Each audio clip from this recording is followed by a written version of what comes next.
It's grilling time again here on Simpol, and today we are making two seafood recipes na sigurado ako you will enjoy. Simpol, simpol, luto na, ha.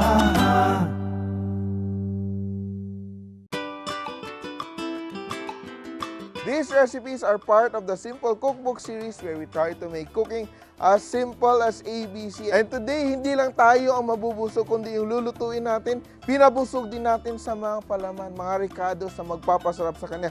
So, we start off with our squid. So, meron tayong pusit lumot dito, no? And we remove, very important, linisan natin siya, no?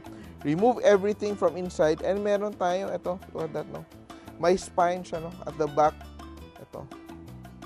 May transparent siya na spine. We will remove that as well. Yeah. And I will simply prepare my marinade. Meron ako ditong Datu puti, soy sauce, and calamansi.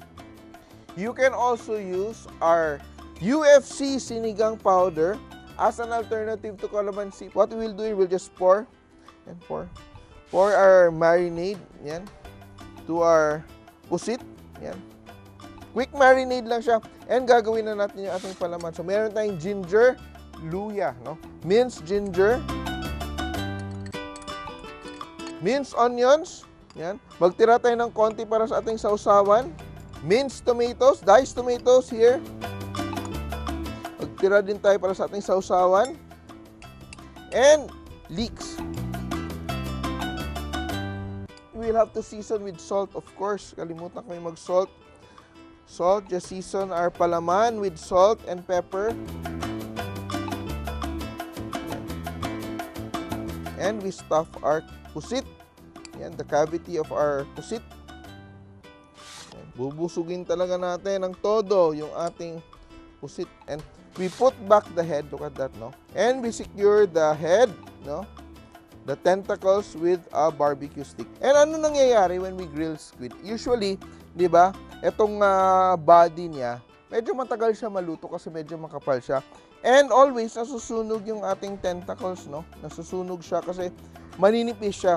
So what I usually do, you get a little bit of tin foil, aluminum foil, and you can wrap the tentacles. So, ito yung ginagawa ko para hindi masayang kasi I love eating the tentacles, pero usually, pag hindi maayos yung pagka-grill, yan, nasusunog siya. So, that's what you do. Just cover it up and we will arrange it in our griller.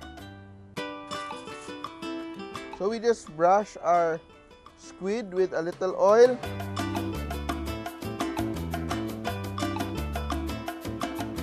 And baliktarin natin yung ating squid. Look at that. It's almost done. Malalaman mo na luto na yung squid mo pag when you press it, nagiging firm na siya. So, hinahabol na lang natin maluto yung kabilang side. And once maluto na siya, doon na natin tatanggalin yung ating foil. And look at that, no? Alam natin na luto na yung ating squid kasi nag-pop na rin yung ice. And what we will do now is we will remove the foil para ito naman maluto yung tentacles. And our squid is done. Of course, very quick.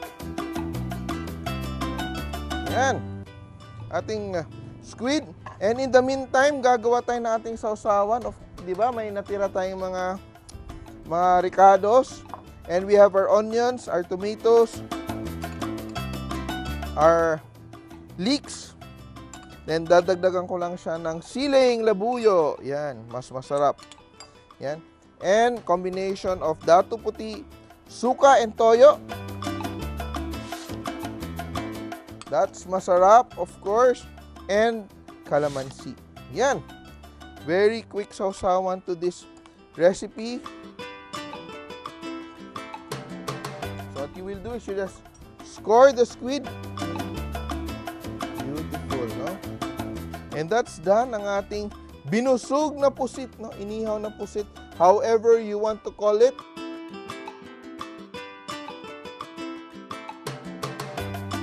Iba naman yung bubusugin ko ngayon. Gagawa tayo ng stuffed bangus. May stuffing tayo na medyo kapareho lang ng pusit.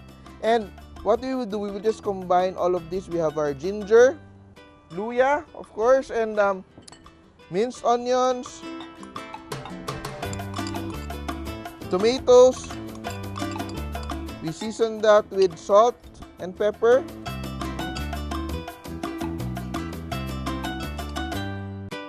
I will also season my fish. Yan. Medyo generous lang yung ating salt ng konti.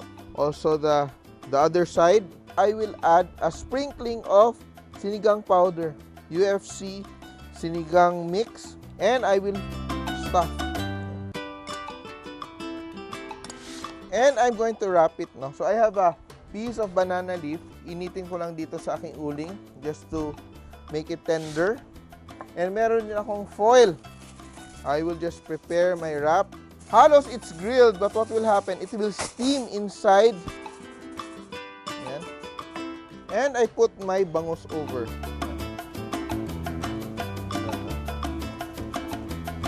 I will add something that I really love. Pag nagluluto ako nito, I add butter, around 2 tablespoons of butter. Sobrang linamnam niya. And we just wrap everything together. Busog na busog yung ating bangus. We wrap it first with the banana leaf. Yan. And we wrap it with our aluminum foil.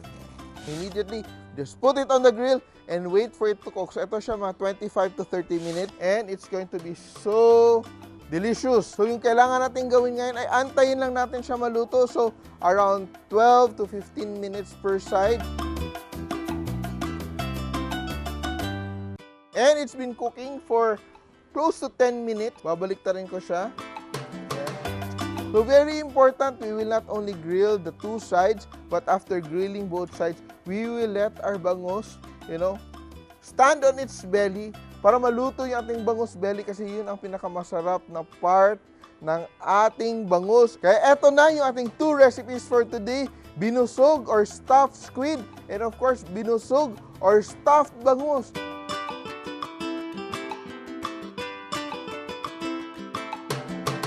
Tandaan nyo, kahit sino kaya magluto, basta simple! Mga ka-simple, remember, loving is sharing. Kaya share this video and like nyo na rin. Kain muna ako. Bye!